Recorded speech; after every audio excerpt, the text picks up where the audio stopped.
ponožky jsou, vole, malý. Všechno dělaný v Číně, vole, na ty malé nohy.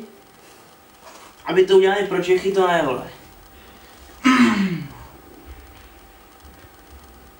Minule jsem taky četl, vole, nějakou etiketu a tam bylo napsaný, ty vole, koton. A než mi došlo, že to je bavlna, tak by to chvíli trvalo. Jako ta pomazánka v podstatě stojí jenom 12 korun. 11,90 v Tesku. Je mrtě hnusná.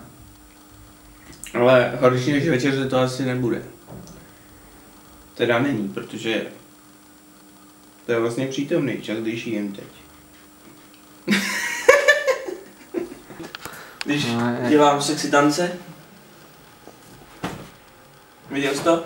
Tomu říkám hození trička do druhé ruky. Jsem to vážně dobrý. Koriguju obě ruce najednou a občas mi to upadne.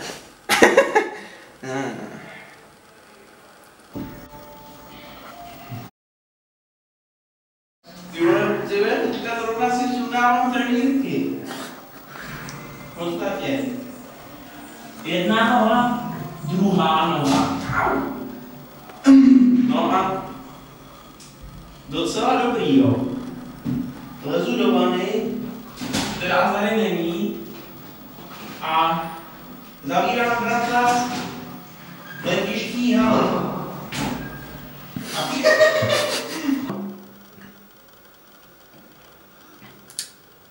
To by nedává smysl. Ale chtěl jsem říct, že je to na...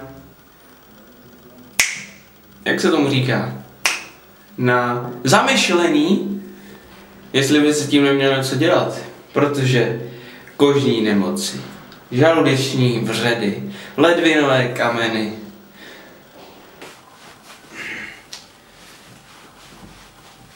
Dotřu všechny chyby. Co kdyby, bylo trochu vody, třeba na nádech. Dotřu všechny chyby. Co kdyby, zbylo trochu vody na mých zádech. Co, je tam voda? Ne? Tak voda.